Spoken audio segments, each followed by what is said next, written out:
1970 کے عام انتخابات میں مشرقی پاکستان میں ان کی سیاسی جماعت عوامی لیگ کو واضح اکثریت حاصل ہوئی تھی۔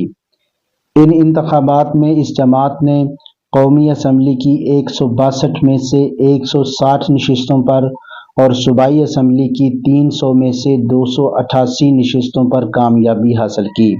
ہونا تو یہ چاہیے تھا کہ صدر یحییٰ خان انتخابات کے فوراً بعد قومی اسمبلی کا اجلاس طلب کر کے اقتدار عوامی لیگ کے سپرد کر دیتے، مگر عوامی لیگ ملک کا آئین 6 نکات کی بنیاد پر تیار کرنا چاہتی تھی جو صریحاً ملک کے ٹوٹنے کی دستاویز تھے۔ صدر یحییٰ خان نے ملک کے دونوں بازوؤں کے سیاستدانوں کو مذاکرات کے ذریعے کسی متفقہ حل پر پہنچنے کے لیے آمادہ کرنا چاہا، مگر حالات دن بدن بد سے بدتر ہوتے چلے گئے۔ صدر یحییٰ خان نے 3 مارچ 1971 کو قومی اسمبلی کا اجلاس طلب کیا، مگر اس سے پہلے کہ یہ اجلاس منعقد ہوتا، 1 مارچ 1971 کو صدر یحییٰ خان نے اس اجلاس کو ملتوی کرنے کا اعلان کر دیا۔ صدر یحییٰ خان کے اس اعلان کا مشرقی پاکستان میں شدید رد عمل ہوا اور وہاں کے عوام یہ نعرے لگاتے ہوئے گلیوں میں نکل آئے کہ ہم آزاد بنگال چاہتے ہیں۔ شیخ مجیب الرحمان اب بھی مفاہمت کے حق میں تھے۔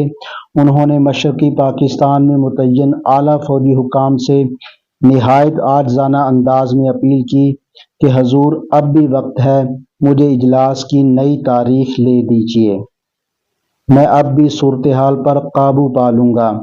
اگر غیر معینہ عرصے کے لیے تاخیر ہو گئی تو وقت ہاتھ سے نکل جائے گا۔ حکام بالا سر جوڑ کر بیٹھ گئے۔ انہوں نے نئی تاریخ کے لیے جنرل یحییٰ خان سے رابطہ کرنے کی کوشش کی، مگر یہ رابطہ ممکن نہیں ہو سکا۔ مشرقی پاکستان میں لاقانونیت زور پکڑنے لگی۔ مجیب الرحمان نے عدم تشدد اور عدم تعاون کی تحریک پر عمل درآمد کے لیے ہدایتیں جاری کرنی شروع کر دیں۔ یہ گویا سول نافرمانی کا اعلان تھا جسے بھارت کی آشرواد بھی حاصل تھی۔ ادھر مغربی پاکستان میں 14 مارچ 1971 کو پاکستان پیپلز پارٹی کے چیئرمین ذوالفقار علی بھٹو نے کراچی میں ایک جلسہ عام سے خطاب کیا جس میں انہوں نے مطالبہ کیا کہ ملک کے دونوں بازوؤں میں اقتدار اکثریتی پارٹیوں کو منتقل کر دیا جائے اور 6 نکات کے پس منظر میں ملک کے دونوں حصوں کی پارٹیوں کو سمجھوتا کر لینا چاہیے۔ یہی وہ تقریر تھی جس پر روزنامہ آزاد کی مدیر عباس اطہر نے ادھر تم ادھر ہم کی سنسنی خیز سرخی لگائی تھی۔ بھٹو کے اس بیان کو عوامی لیگ نے ملک کو تقسیم کرنے کی سازش قرار دے دیا۔ اگلے روز صدر یحییٰ خان اور ذوالفقار علی بھٹو عوامی لیگ کے سربراہ شیخ مجیب الرحمان سے مذاکرات کے لیے ڈھاکہ پہنچے۔ یہ مذاکرات 24 مارچ تک جاری رہے۔ 25 مارچ کی شام کو یحییٰ خان خفیہ طور پر ڈھاکہ سے اسلام آباد واپس لوٹ آئے۔ انہی مذاکرات کے دوران 23 مارچ 1971 کو عوامی لیگ نے یوم پاکستان کی بجائے یوم مزاحمت منایا۔ اس دن عمارتوں پر بنگلہ دیش کا پرچم لہرایا گیا اور شیخ مجیب الرحمان نے ہتھیار بند دستوں کی سلامی لی۔ اس صریحاً بغاوت سے نمٹنے کے لیے جنرل یحییٰ خان نے فوجی ایکشن کا منصوبہ تیار کیا۔ اس منصوبے کو آپریشن سرچ لائٹ کا نام دیا گیا۔ اس کے نگراں میجر جنرل رؤف فرمان علی اور میجر جنرل خادم حسین راجہ تھے۔ اس آپریشن کا آغاز 26 مارچ 1971 کو رات 1 بجے ہوا۔ شیخ مجیب الرحمان گرفتار کر لیے گئے لیکن ان کے تمام ساتھی بھارت فرار ہونے میں کامیاب ہو گئے۔ مجیب الرحمان کی گرفتاری کے بعد ان کا ایک پہلے سے ریکارڈ شدہ بیان وائرلیس کے ذریعے ملک بھر میں نشر ہوا جس میں انہوں نے کہا کہ ہو سکتا ہے کہ یہ میرا آخری پیغام ہو۔ آج سے بنگلہ دیش ایک آزاد ملک ہے۔ میں بنگلہ دیش کے لوگوں سے درخواست کرتا ہوں آپ جہاں کہیں بھی ہوں اور جس کسی کے بھی ساتھ ہوں، قابض فوج کے خلاف آخری سانس تک مزاحمت کریں۔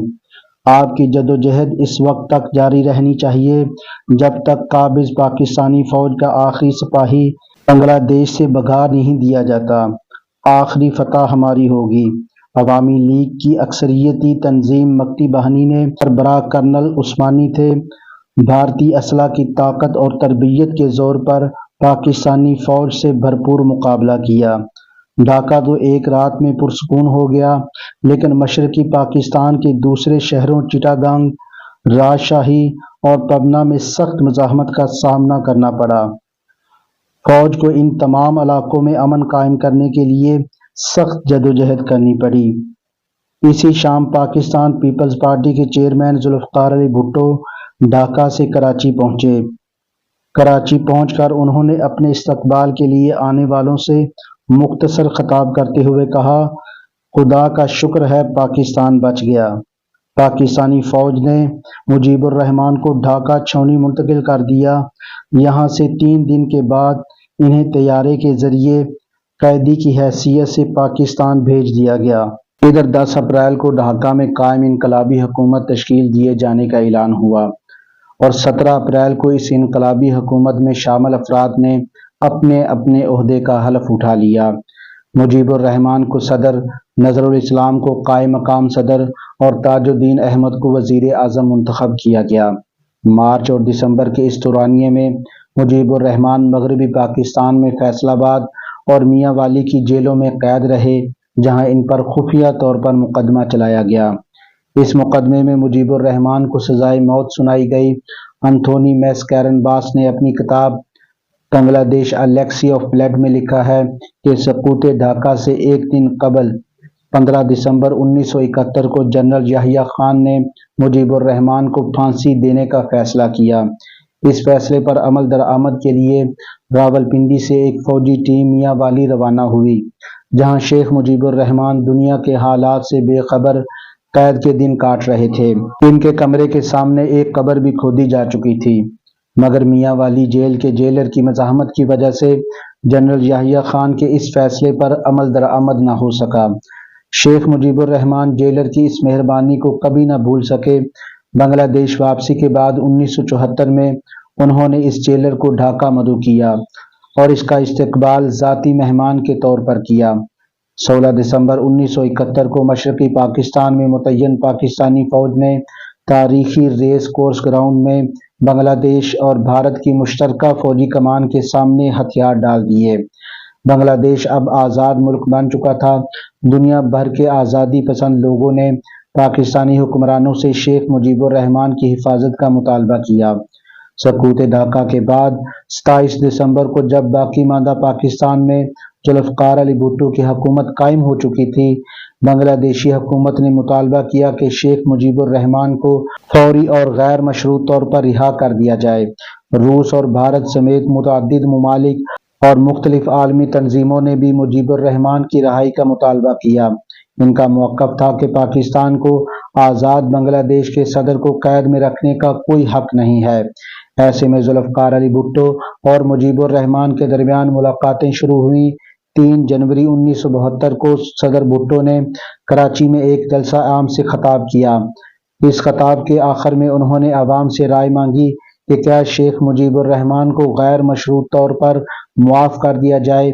عوام نے بڑے پرجوش طریقے سے شیخ مجیب الرحمان کی رہائی کے حق میں ہاتھ اٹھا کر رائے دے دی۔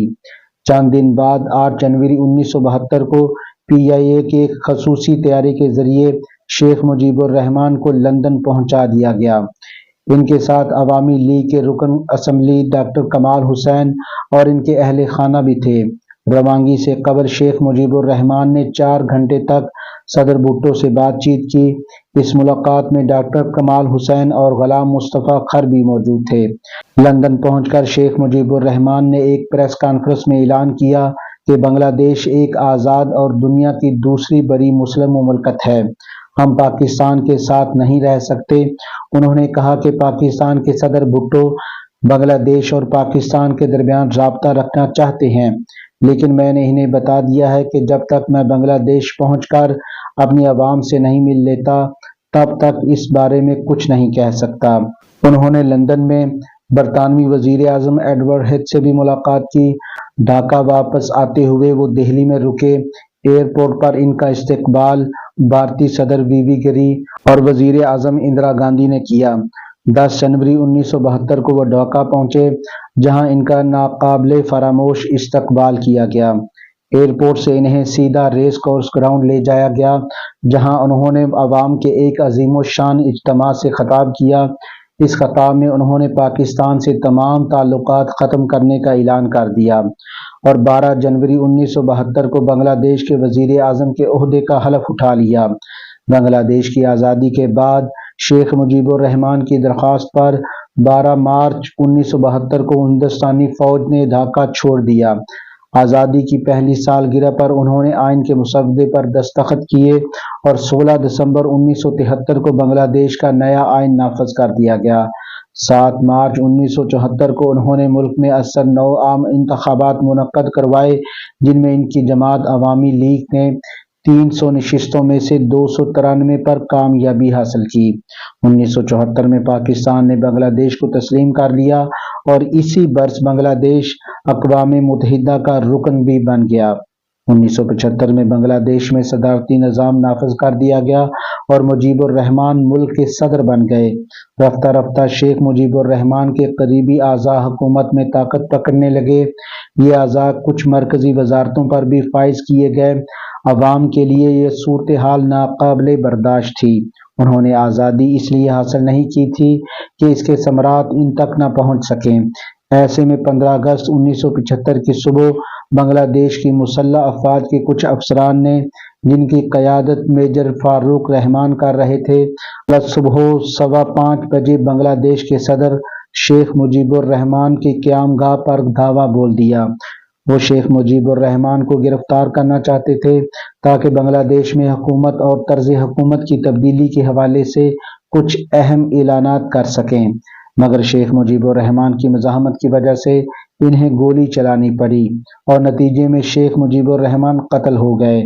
بعد ازاں ان افسران نے شیخ مجیب الرحمان کے اہل خانہ کو بھی ایک کمرے میں جمع کیا اور انہیں موت کے گھاٹ اتار دیا۔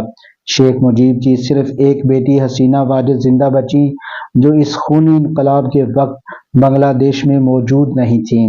اس قتل و غارت گری کے بعد انقلابیوں نے ملک میں مارشل لا نافذ کرنے کا اعلان کر دیا اور خونکر مشتاق احمد کو ملک کا نیا صدر مقرر کر دیا۔ انقلابیوں نے ملک میں اسلامی نظام نافذ کرنے کا اعلان بھی کیا اور کہا کہ ملک کا سرکاری نام اسلامی جمہوریہ بنگلہ دیش ہوگا۔ 21 برس بعد 1996 میں شیخ مجیب الرحمان کی صاحبزادی شیخ حسینہ واجد بنگلہ دیش کی وزیر اعظم بن گئی، جنہوں نے شیخ مجیب الرحمان اور ان کے اہل خانہ کے قتل میں ملوث لوگوں کے خلاف مقدمہ درج کروایا۔ طویل عدالتی کارروائی کے بعد کئی ملزمان کو سزائے موت دی گئی، جبکہ کچھ ملزمان آج بھی دوسرے ملکوں میں چھپتے پھر رہے ہیں۔